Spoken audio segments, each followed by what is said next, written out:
dedicated to world domination made their move. They were called the Brotherhood. With Hitler their pawn and Tojo their tool, they would be the war's only winner. There was but one man who stood in their way. Once a member of the Brotherhood, he had been trained in their ancient arts. He was their most promising pupil, and now their most feared enemy, for he alone knew their secrets. He was Agent 13, the Midnight Avenger. And thus begins our trip into a mysterious and shadowy corner of the pulp world. Welcome to a very special episode of Con to Couch and Flint Dille's Gamesmaster limited series. Pull up a chair, grab a drink. Let Flint and special guest Dave Marconi be your guides through a world of high-stakes espionage and supernatural intrigue with Agent 13. And we're off. Great. Okay, well, I guess the first thing, this is Flint, and what I'm going to do is introduce Dave, who is not able to join us on camera. He is the green D you see, but you'll hear his voice.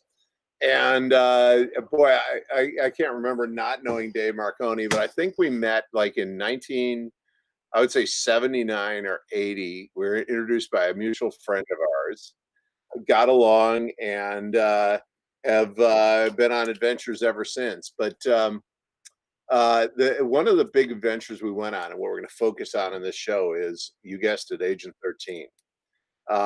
Anyway, so what I can tell you about Dave is he is still a fully functional screenwriter. He started hitting it big in the 80s. What was it, Gazelle Boy, the first thing you sold, Dave? Yeah, right. It was Gazelle Boy was the first project I wrote on. And then after that, I did a project for Warner Brothers called Mud, Sweat, and Gears that Thomas Carter was then going to direct. And I developed a relationship. That was like in 81. And then you and I started, I used to come over to your place on these hot summer days, and we used to kick around ideas. And I remember you had this book on the pulps, and I was like fascinated by it. Do you remember that book? Oh yeah, well I remember. And then I remember. Yeah, it was Tony Goodstone's pulp novels. Yeah, Dave and I have a long history of like stealing books from each other. That's the other interesting thing. Yeah, the pulp book disappeared, and I went to Comic-Con that year, and came back. I mean, I'd never actually seen a real pulp. I just read about them. But at Comic-Con in those days, you'd have guys that have whole like bins full of pulps, and they'd sell them for like 2 cents. It wasn't 2 cents, but I mean, they'd sell them really cheap.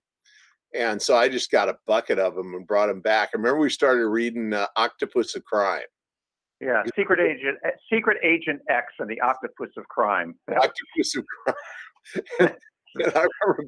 I remember anything that can come up with a title like that, I'm in. So, and we used to stare at those fascinating pulp covers. I mean, the artwork on those things was just amazing. Even today, it's just like, amazing. And then I remember. Spielberg, he did Raiders of the Lost Ark, which is basically a glorified pulp. And it was like really kind of a call to action for us. So I remember we developed this. We said, well, let's come up with something. And I have, relationships at the studios, and we'll put something together and we'll take it out and pitch. And so we came up with a pitch idea for Agent 13. And people really responded to it, but like Flint said, they kept wanting more and more and more. So we would go back and we'd spend these days in Flint's basement. We'd pitch it out more, and we'd go out and pitch it again to the studios and want more. Yeah, that was it. The studios always wanted more. And I mean, that was the line. So much. Yeah. Let's just do it as a book.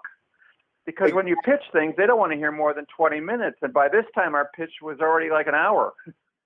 I know, we had it all figured out. And so then I went to Gary Gygax. Now, Luke, who you remember, Dave, because we used to play chainmail over at the mansion.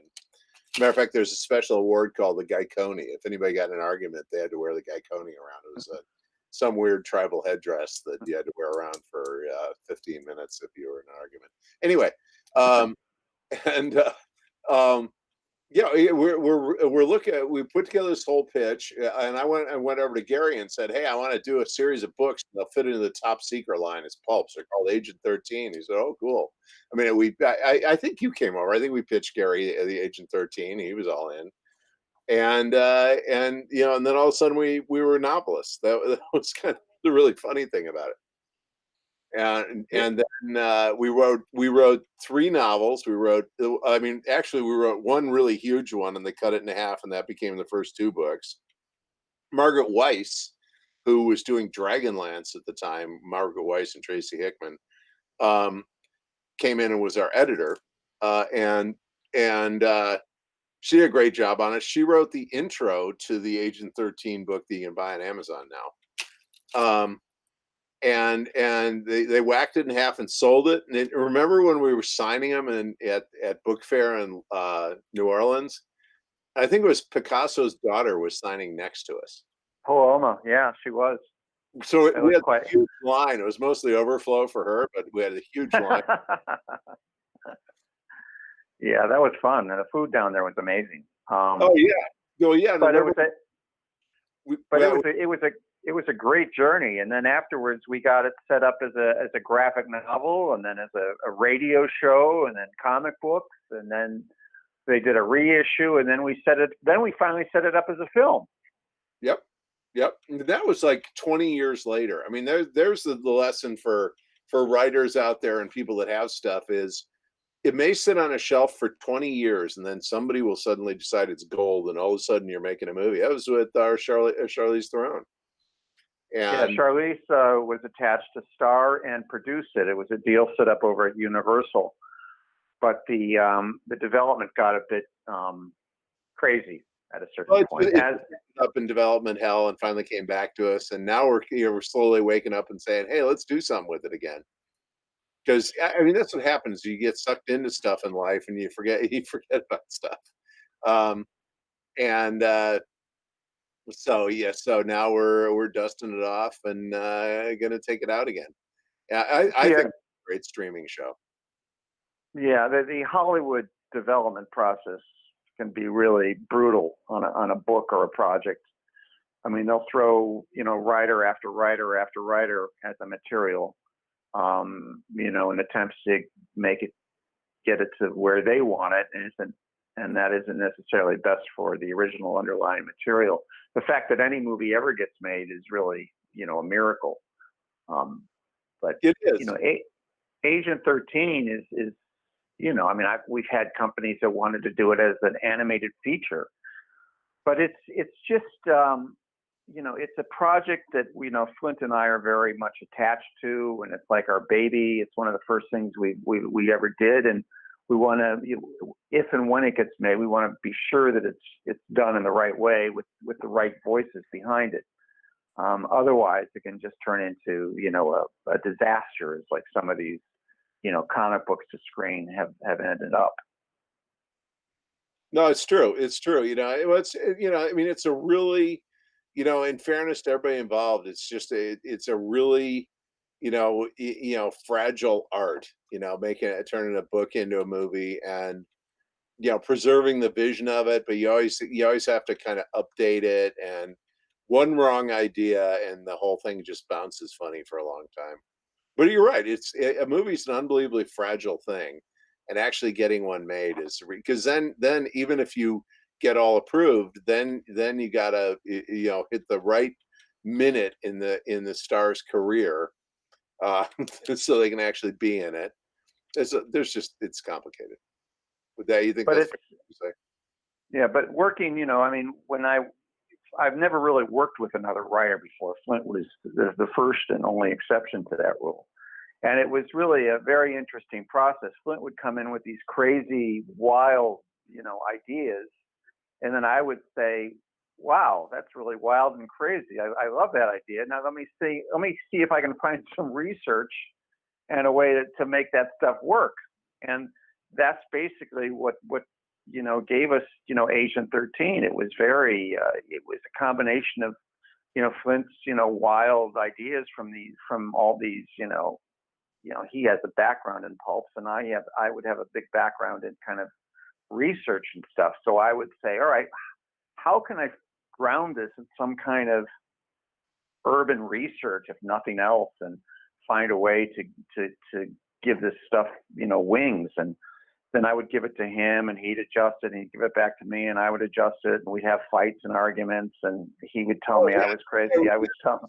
It was like contact sport. Yeah, we'd stop talking, and then we discovered a great game called Strategic Conquest, and so we'd start writing while we were playing Strategic Conquest, and whoever won the game would win their points, as far as what we would do on the story, and it was just kind of a lot of back and forth, but.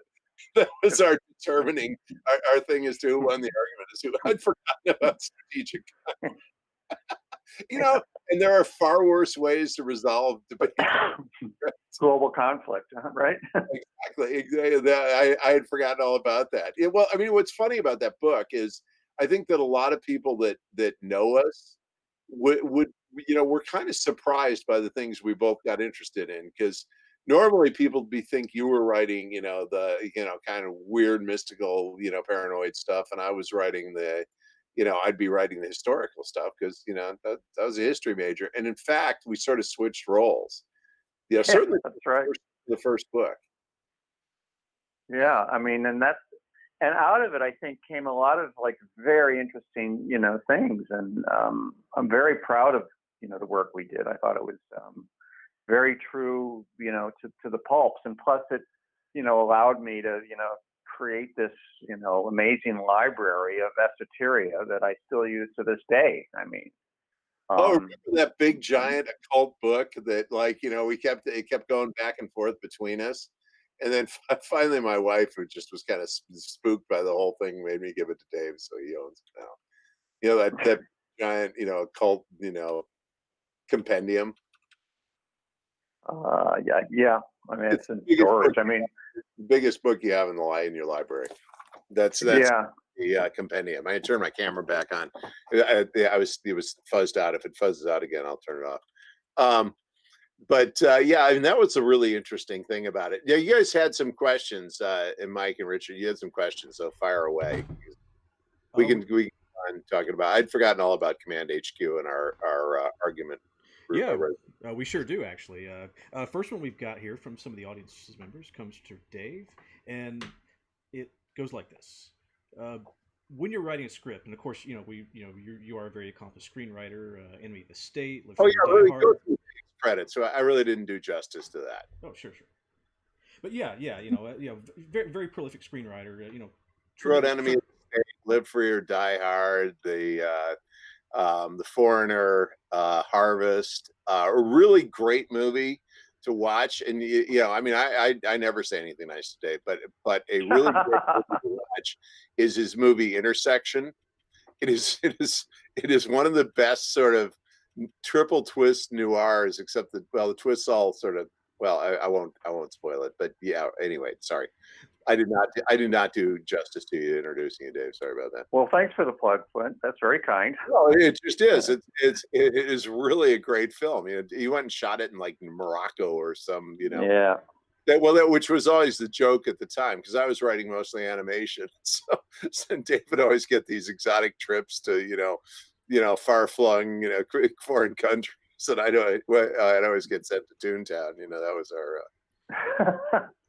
Yeah, Jessica Rabbitville is where you would go. Yeah, Jessica Rabbit. She showed up. Yeah. But it was, so the movie's called Intersections, or it's also called Collision. I mean, you can get it on Apple or Amazon, and it's starring Frank Grillo and Jamie Alexander. Anyways, back to the question. All right. So relating to that, Dave, when you start writing a script like that, do you have kind of a template or sort of an execution plan that you use when it comes to research, or do you just kind of dig into it and just kind of see where it goes? Well, I've tried different methods. Sometimes when I just dig into it and see where it goes, I end up, you can just go down a lot of, false avenues and fake roads, and, you'll have to dig yourself out of it. I mean, when I did Enemy of the State, I had just done a little a feature called The Harvest, and I thought, they brought me in. They wanted to do like a writing directing gig with me, and Harvest was about harvesting body organs, by the way. yeah, body parts. I love conspiracies. Conspiracies are like dogs. One day you notice them and they're like everywhere. They're like these little street animals, and they're always like nipping at your heels. And you know, a lot of these conspiracies you find, or when you start digging into them, you realize they're not such a conspiracy after all.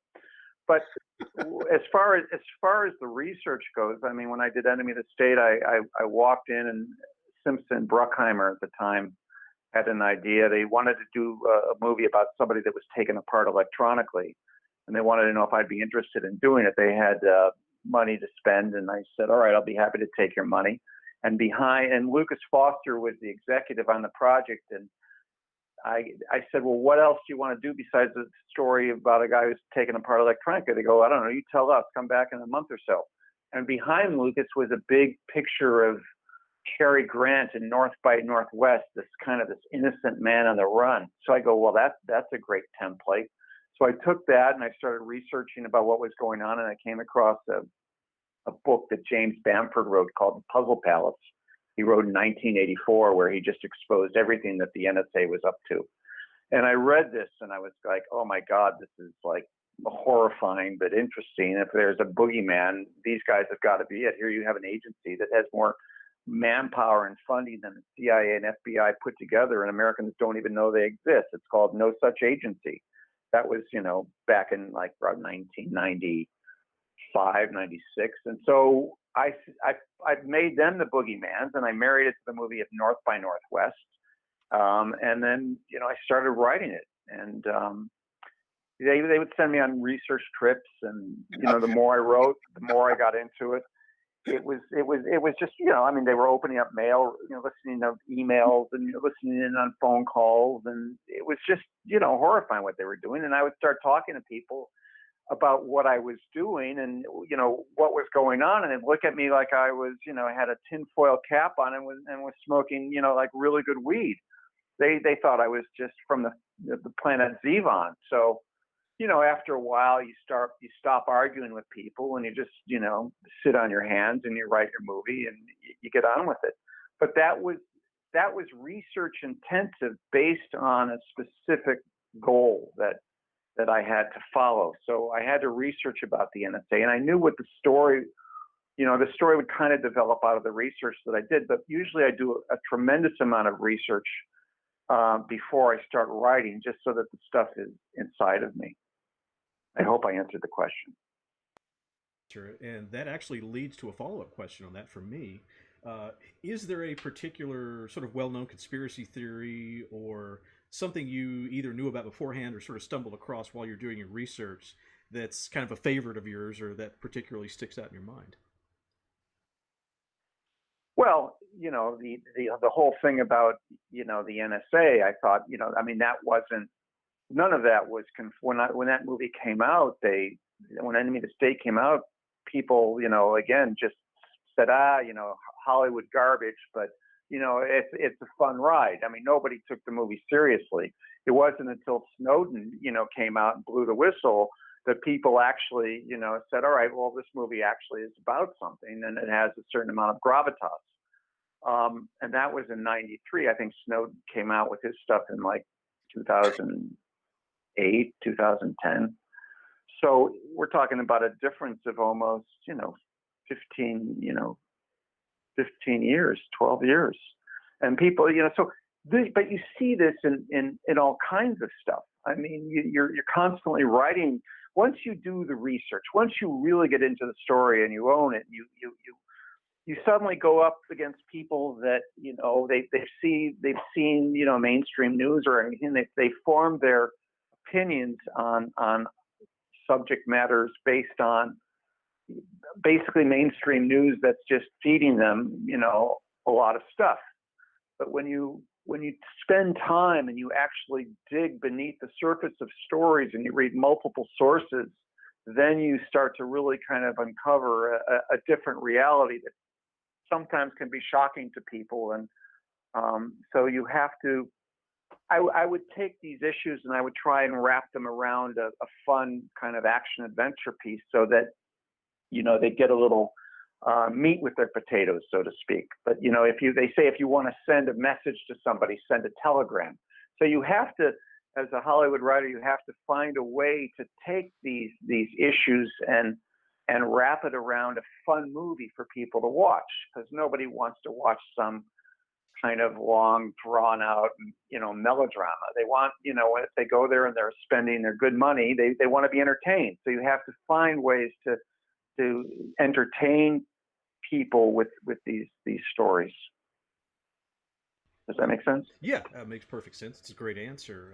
Related to that, you mentioned that you kind of got this just kind of, okay, you're really way out there sort of reaction after you made this movie and after it was released and it had the impact that it had. Between then and now, have you noticed any difference in the reaction you get from people or the way that people talk to you about Enemy of the State? Or do you notice a difference, I guess, in the way people take it and the way people approach you about it since this much time has passed and since everything that we know about that's happened in the world since has happened? Yeah, I mean, I have people coming to me now that they're interested in the subject, and they want to talk about it, and they want to do sequels, and they have this story about so and so, this story about the assassin for Kennedy, and and they all want, oh, you're perfect to write it. You know what? I kind of already did that, and I lived with that, and so I've kind of, in my mind, you tend not, they're like babies. At a certain point, they grow up and you got to kick them out of the house. And with Enemy of the State, I've kicked it out of my house. I see what's going on as far as, what's happening. It's just continuing to get worse. I mean, the more fear and everything that they can generate at us, the more we're willing to, surrender our freedoms. But at a certain point, you have to acknowledge what's going on. But, you have to also kind of get on with your life, because if you just continue to embrace the same narrative and the same story over and over and over again, it'll just destroy you. You'll never grow. You'll never move out of a shadow. You'll allow it to consume you. So I kind of, let all that go, a while back. I mean, but yeah, I mean, I see it and I just kind of shake my head, and it's just, we're all just going down this slippery, slidey chute towards, complete surveillance and everything else. I mean, look at China, look at the UK. I mean, you walk down the street and there's 15 cameras photographing you at any particular moment. So, look at what they're doing with the protesters now. They're getting a lot of these people because of the social media and everything else that they were posting. So it's really a slippery slope. I mean, the more you embrace social media, these things come to you like candy bars. They're good and they're filled with sugar and they're fun to do, but you leave an electronic footprint of all of your friends, of everywhere you've been, of everything you are. And so if they want to find you, they will find you. As far as I'm concerned, I mean, I have no social media. I've never been on social media. I make it a point to disable my microphones and my cameras, whenever I can, which is why you can't see me right now, because I couldn't figure out how to turn the damn thing back on. But I don't use Google. I avoid, anything that smacks of Big Brother. I use DuckDuckGo because they don't hold on to any of your, web searches. I mean, these are minor things you can do. I mean, it's going to make a massive difference in the end when they come for me. Probably not, but it's an interesting world. That there's that saying, may we live in interesting times. I think Flint and I tried to capture that with Agent 13. We said, what are the great conspiracies? And we set it back in, the pulp world of the 30s, which was a time when issues were a little more black and white, more clearly defined. But underneath it, you had these massive conspiracies of Lemuria and Atlantis and ancient technologies and all that stuff, which, was really fun and which is still, echoes in my work and Flint's work today. So we had a great time with Agent 13. Yeah, any kind of fiction, what's fun about it. It's true. It's kind of what you're saying obliquely is you're really writing about something real, but you're writing it in code, and sometimes you don't even know what you're writing about, but you start getting this creepy feeling that that, you know, there are forces at work that you can't see, and so you just start writing about it, and then years later you figure out, oh, you know, I was right back in 1986. You know, there was the stuff was coming. Yeah. And you know, that's, by the way, guys, now you know why I told you Dave would be worth the ride. You know, I mean, because he really thinks about this stuff and really knows about it. Hey, remember, remember, I mean, back on the lighter side of it, remember when Christina was staying at the house when she was researching for JFK, and she'd come in every day, you know, with some, you know, like, oh yeah, I've got the secret, you know, cassette of the extra gunshots in Dallas. Like, I don't think they had cassettes back then. Remember that, all that stuff? Oh yeah. Oh yeah. Yeah. I mean, I worked. I later went on to work with Oliver Stone. He was hired to do Mission Impossible 2, and he wanted to do Enemy of the State, and that didn't work out. But he brought me in to do Mission Impossible 2, and we did a crazy draft. But in relationship to that, JFK was his most personal movie ever, and he used to carry around those reviews, you know, where they just kind of roasted him. But you know, he did the research. He spoke to people. He was out there, you know, doing, you know, ferocious amounts of research. And then again, you come up against people that, you know, have a preset notion of what happened and what occurred, and they don't want their, you know, perfect white picket fence around their house torn down, nor do they want to believe that, you know, the government that they've invested, you know, their livelihoods and their years in is somehow corrupt. So it's better sometimes to, you know, shoot the messenger and continue on. But he took all of that tremendously personally. And I mean, Garrison, the story of Garrison was a true story. Whether or not you believe, you know, what happened to, you know, Kennedy on that day is another matter. But what happened to Garrison is absolutely true. That's the thing about Oliver Stone. I mean, he's probably the most decorated guy in the history. I mean, how many Best Picture Academy Awards has he had? I mean, you know, the guy's got like incredible credentials, and yet every time he comes out with something, he has to fight for it.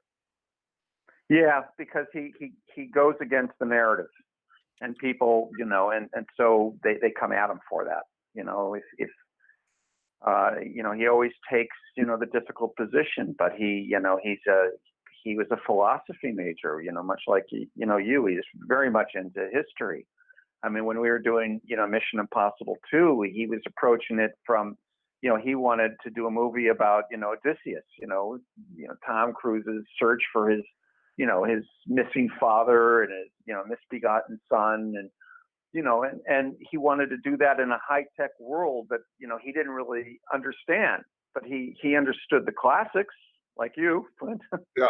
But he didn't really understand the nature of technology, and because he wanted to do, you know, he wanted a space station, and he wanted Tom, you know, flying around on jetpacks, and, you know, as a Hollywood writer, you're saying, well, is this 20 years in the future, Oliver? 200 years in the future? And he goes, no, it's the sequel. I go, okay, let me figure out a way to make this work. So, you know, you get these assignments, and you're getting paid, you know, money, and you just have to figure out a way to make it work and make it somehow a reality. Just not get it, or he got too busy to do it, or what happened with that?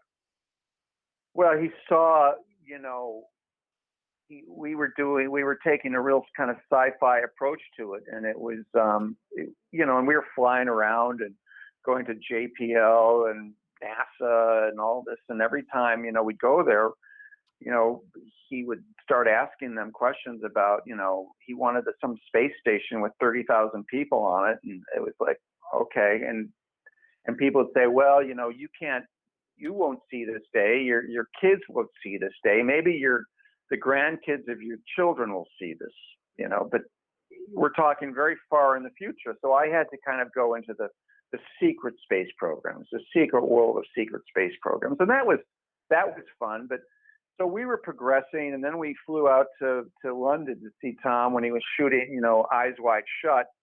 And Oliver was, we met with Tom, and Tom's like, well, that's great, Oliver, but where's Lucifer? Where's Don, Don, Don, Don? Because Oliver wanted, Tom's father and Tom's son, and he was forgetting the whole element of the Mission Impossible team, which was crucial to the franchise. So, and then what happened was Paramount then came out with a movie called The Saints, and I saw that the press. He said, this is what Paramount wants me to do, is something like this, and I can't do it. I mean, this isn't what I'm about. And so he then decided to step aside, and then they brought in John. I think John Woo did the second one, and then and then they brought in Robert Towne, who then did basically a virus movie. They took about 3 or 4 of my scenes that I wrote and changed it around a little bit, but basically it was no longer my script. I didn't even contest it. I mean, it was, I didn't want to do a virus movie. I don't really like virus movies. It's hard to visually make a virus movie look interesting. It's I think there's other more interesting movies than the virus movie, even though right now we are living a virus movie. Well, that's the other thing that's not fun about it, I think, to me, is because it's realistic. I mean, I always sort of knew that could happen to me. I like movies about things that can't happen to me. I mean, I don't want to get like really scared, but that's just me. I want to be fake scared movies. Plus, it's hard to get frightened about a germ you can't see. It's like, oh, the germ is inside. Where do I hide? I think a shark is much more visceral. Yeah, shark is much more visual. Yes. No, that's. I mean, I love those old stories. I mean, about how that stuff came to be. Because I feel like I mean, we saw a lot of. I did the game of that came. It was supposed to be a sequel to Mission Impossible 2, the thing you were writing. But we didn't have a script, so we had to just make up a story. It was kind of interesting.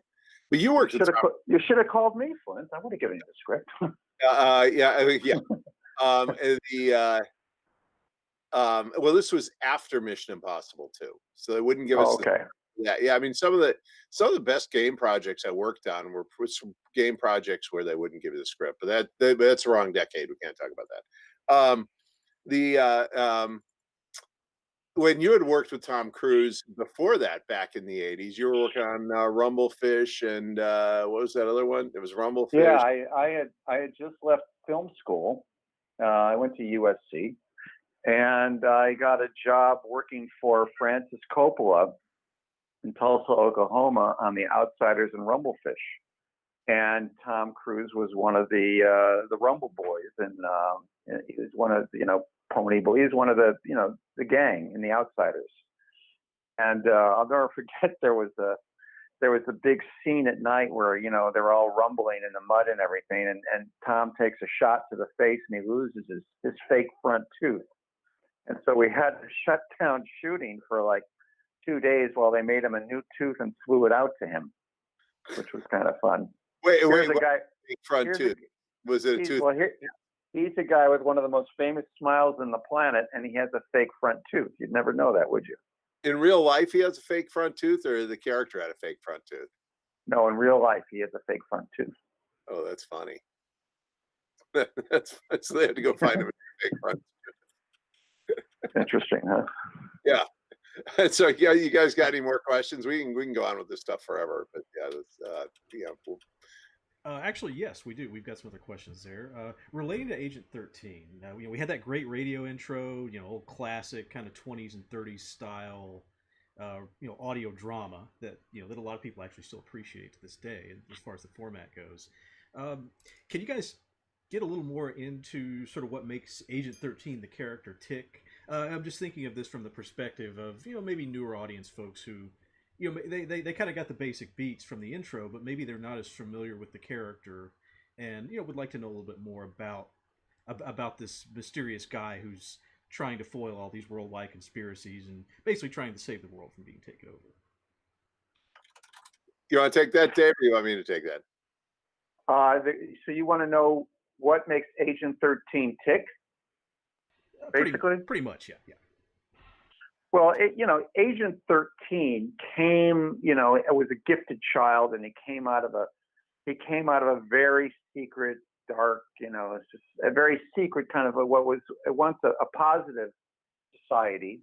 Imagine, Lemuria. Imagine all these Lemuria and Atlantis combined, and you had all this ancient technology, like a civilization that disappeared a long time ago, but yet there was a core group of this civilization that survived. And because of their technologies, they were able to interject, knowledge into the world at key points, which would somehow maintain a positive course for mankind. I mean, Flint came up with some great historical stuff about, whispers, into a Pope's ear and this kind of stuff. And they were always moving forward in a positive sense. But what happened was, as often with organizations, an evil influence. There came a leader that wanted to now basically seize a more overt control of humanity and basically come out of the shadows. And this was Itsu from the Brotherhood. And so he started to turn the organization into a much darker, force, and they were going to be using, the secret money, like from Martin Bormann to Hitler, and, orchestrating the events of World War II. And Agent 13 basically saw the corrupt nature of his, one-time peaceful organization. He saw it going corrupt, so he decided to go rogue. And he knew their secrets, and he knew, how they operated. So he was a threat to them. So he knew they were going to be coming after him, but yet he wanted to save mankind from, the dimensions of what he knew the Brotherhood was capable of. So he stood in their way of their plans and tried it, and so he was a very heroic character who basically, because of his background, was able to go against them and take them head on. But yet it was a massive conspiracy. I mean, who would believe, that he was part of this ancient, society, walking amongst us and with all these, abilities that, most people only dream of. So he definitely had a superhero, elements to him in that sense. You want to add something, Flint?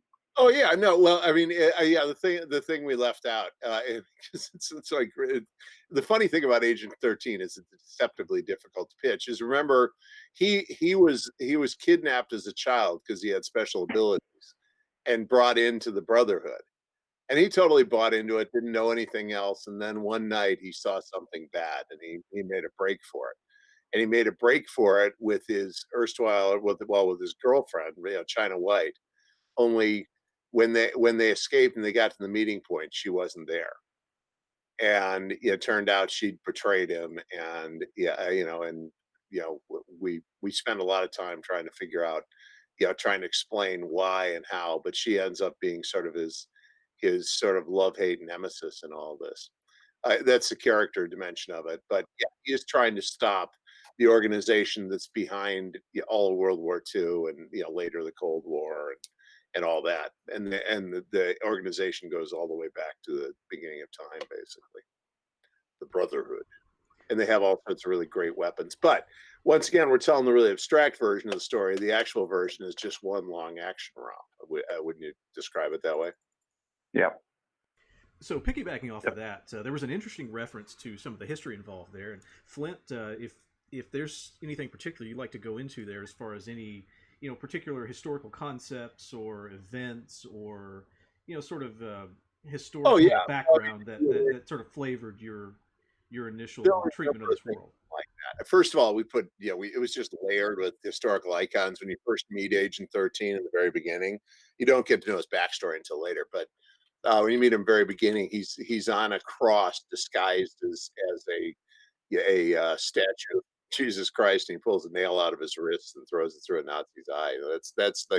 That's your introduction to the guy. But an alleged Nazi's eye. An alleged Nazi's eye. We don't want to blame everything for him, but yes, he was in fact a Brotherhood agent. But yeah, no, we took, we set it in, places like, the opening scenes in ISFI. We tried to set everything in historical locations, and tie it into the fact that, these guys have been running the world for a long time. And what Dave was talking about was there was a real incident in history where Attila the Hun was coming to sack Rome, and two cardinals came and they whispered something in his ear, and he turned around and left. And what nobody knows is what the cardinals said, right? That's one of the mysteries. However, if you read Agent 13, you'll have a pretty good idea what the cardinals said. Yeah, so we would platform it off, just like historical stuff that fascinated me. And Dave really researched all the World War II stuff. I mean, the technical stuff in there is actually true. Yeah, I mean, I would have fun. I would go to these old, bookstores and find these magazines of popular mechanics from the 30s, where they would, project as to what the future would look like. So we had kind of like this.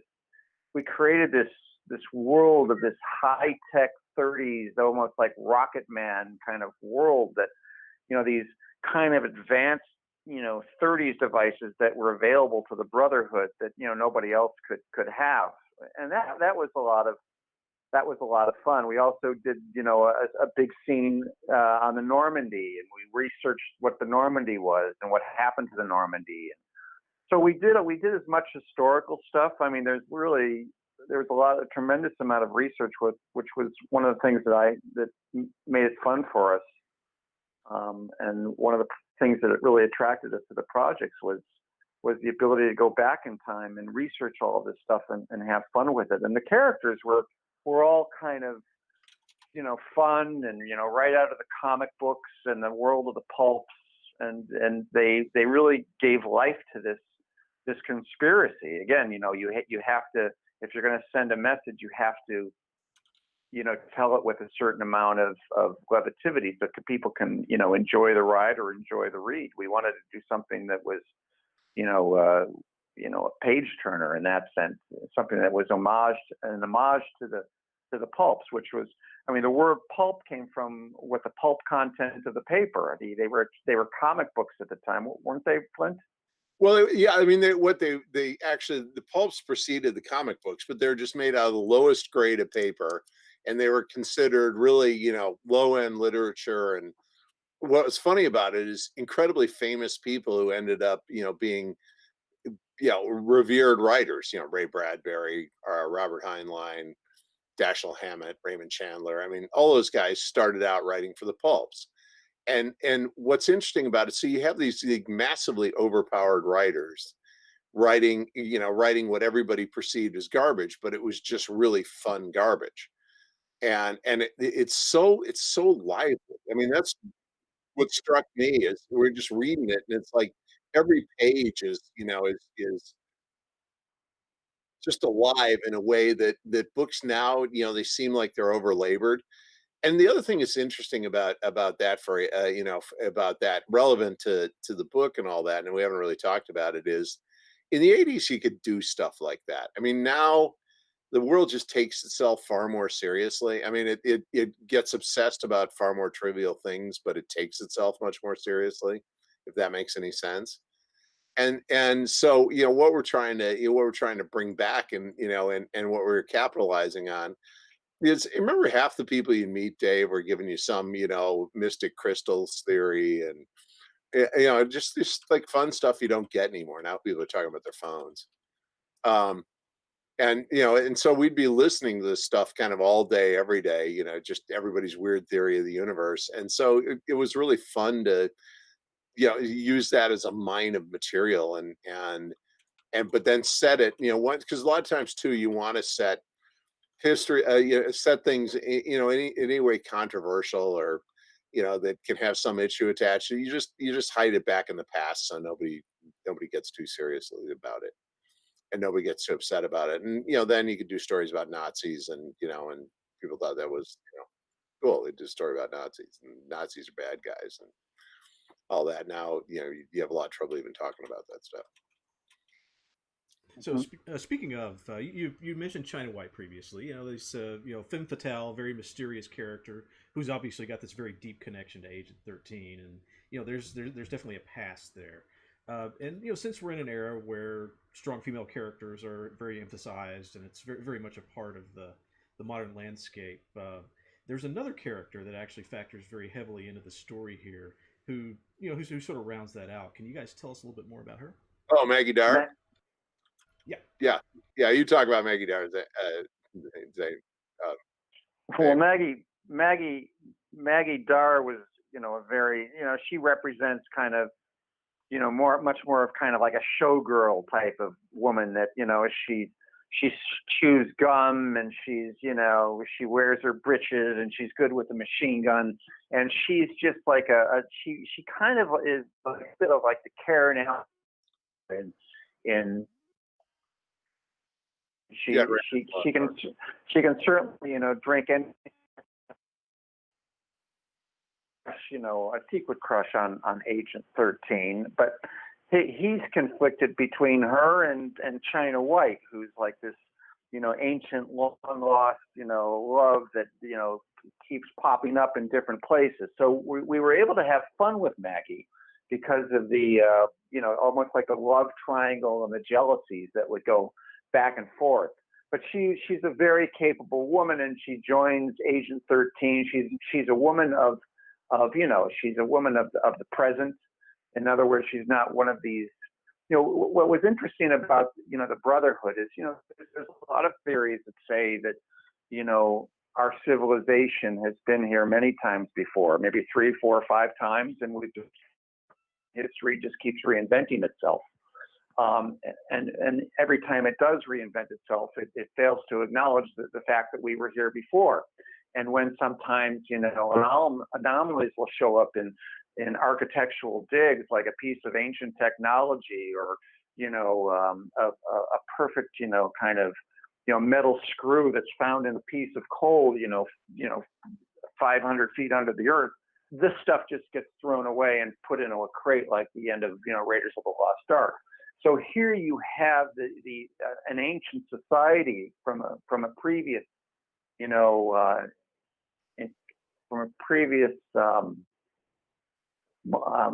historical moment on our planet, when we had another society, another technological society, which is the world that Agent 13 and China White were exposed to and brought in, and they have this ancient knowledge that they carry around with them. And then here you have Maggie Dar, who is, represents the every woman of the 30s, who is suddenly now, she represents the viewpoint of contemporary America. So as they are coming into her world, we are learning a lot about Agent 13 through her eyes. So she serves as a great foil to all of that in that regard. Well, also too, I mean, we shouldn't neglect to mention, when you meet Maggie Dar, she's popping out of a cake at some mobster birthday party and machine guns a room full of mobsters. I mean, it's like, this isn't some shrinking violet who's scared of her shadow. This is she's very much part of the Harvey Weinstein. She's one of the Me Too victims. Where she them too is basically what that. Those guys didn't live very long. No, she was a woman that had a dark history and was horribly abused, and somehow survived. And she took her revenge on the people that basically abused her, and then eventually she met a man that could save her in more ways than one, who was Agent 13. Well, she saved him numerous times too. I mean, because so she was like incredibly capable and competent, but she wasn't the kind of sophisticated. I think kind of look down her nose. I mean, she'd see China White and saying, "Who is this?" It's like this the pompous because she was a very practical person and extremely capable one. I mean, that's what was always fun about her is that you'd play her like in a more normal way, and then you'd find out she was incredibly capable and violent. But personality-wise, she was, for China White, who had, the sophistication and was much more of a, I guess, kind of a East Coast bred woman, whereas Maggie would have been from, the wild, wild west. Well, and she was from where we were from. She was from Chicago. I mean, that's we just wanted, somebody that could like handle a machine gun. That was I mean, that was about as sophisticated as we were at that particular moment. We didn't have any agenda whatsoever. We just wanted to have a machine gun. Right. So with Agent 13 being a part of TSR and the top secret role playing game going on at the time, can you tell us a little bit more about how that came to be and sort of how Agent 13 kind of fit into that sort of universe framework? That's you. Oh yeah. Well, what happened was I'd been doing a lot of work with Gary Gygax at that point as we, discovered in other shows. And they had a game called Top Secret. They had another game called Gangbusters. And when I found out about the Pulps, and Gary loved the Pulps too. I mean, I was not, I was not the only one there. He knew a lot about them, but it's like nobody talked about them until, I walked in, acting like I'd found the Holy Grail or something, and everybody looked at me like, yeah, I mean, we know about this stuff. But we were a beat younger, and we didn't know about that. I mean, I should have, because of Buck Rogers, but I just didn't. So they had two games that Agent 13 sort of played into. One was as I said, Top Secret, and the other was Gangbusters. And we didn't know really which way to go, except for espionage has always been kind of my favorite genre. So we just ended up going the Top Secret way. But I always had an idea, and Gary and I had this thing we were working on, the Scepter of Seven Souls, which was like basically a genre jumping role-playing game disguised as a movie or TV show. But anyway, and so the whole idea was you just take you could slide in between the two different worlds with Agent 13. So he bought that at a very practical business level, and the content with the content was actually kind of irresistible. I mean, at that point the only issue the studios had was just the sheer expense of it. It's like, oh yeah, we're going to sink the Normandy, and then after we get done doing that, I mean, because I don't think we were particularly budget conscious, because we'd seen Raiders of the Lost Ark, and we figured, well, if they did that 5 years ago, they ought to be able to do it every day now, and the world didn't work that way then, or this before CG. Well, so that answered that question, but anyway, so it fit into TSR's larger strategic plans, and it actually overlapped two administrations. It overlapped when Gary and the Blooms were at TSR, and then later when my sister bought it.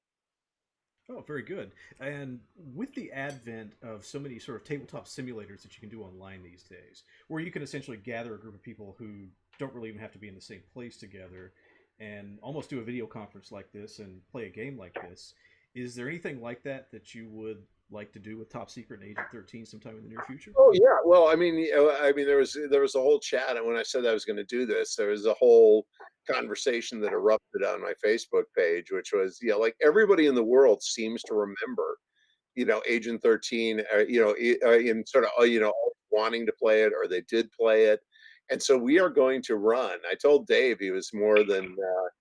I mean, I don't know that Dave's done any gaming like that since we were settling disputes playing Command HQ. But I told Dave strategic conquest. Strategic, that's right. Yeah, strategic. What's it? There's strategic conquest and then Command HQ, and they blurred together in my mind over all this time. But yeah, you're right. The strategic conquest was the great decider game. And ever since we resolved our stuff that way. But yes, there is a lot of interest in doing a streaming, and we can do it here if you want to, a streaming absolutely Agent 13 game, and apparently there are a bunch of kind of notable game people who want to do it. Somebody was telling me about that.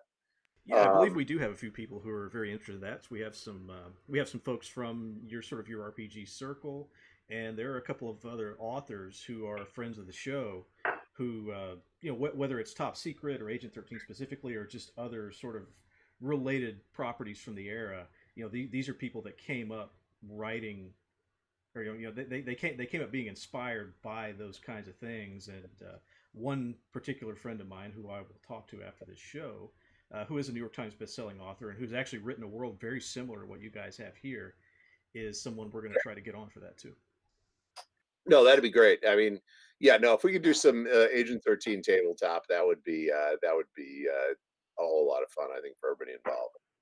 So let's just put it in the calendar and do it. I'm in. Definitely. Because I probably have not played Agent 13. I don't know about Dave, but it's like when you do a project, you don't tend to like. I don't go back and read my books unless I have a specific reason to. And I don't go back and play games I did, unless there's specific reason to. But that I would like to revisit because Agent 13 is one of those. Some projects you get done with them and you're done with them, and that's one project I feel like I have a lot of unfinished business with. So Agent 13 rides again. Yeah, it keeps coming back, doesn't it? It does. I mean, it's like this. You normally think, oh, it's this thing we did in the '80s, and we'll just leave it there. And even if we leave it there, other people seem to find it, bring it back. So let's just do it. Anyway, that's all by way of saying I'm in. Let's do it. All right, that's that, and that is something for those watching the stream right now and those who will watch the replay later. Stay tuned for more information on that because we will arrange that through Con to Couch, and that'll be a fun little event that we'll maybe even try to see if we can work in some audience participation for. Well, it's yeah, we definitely should, and just trigger more of that stuff. But I mean, who would have thought that all these decades later, D&D would and role playing just in general would be bigger than it ever was. And with all the computer games and all the computer, all that stuff, and this is even before COVID. People want to be doing this. Yeah, it could be a lot of fun just to re-explore and reopen those doors and see where it goes. I totally agree. So we're in. So we will do that, and I think we're nearing the end because I promised that because today's Father's Day, we'll wrap early. But I mean that is certainly a good note to go out on. Is we're going to do this. All right, and yeah, I guess any final thoughts, any current projects anybody would like to pitch before we sign off today? Flint? Well, I mean, everybody knows about it. The book. Well, yeah. And of course we will get to that in the outro.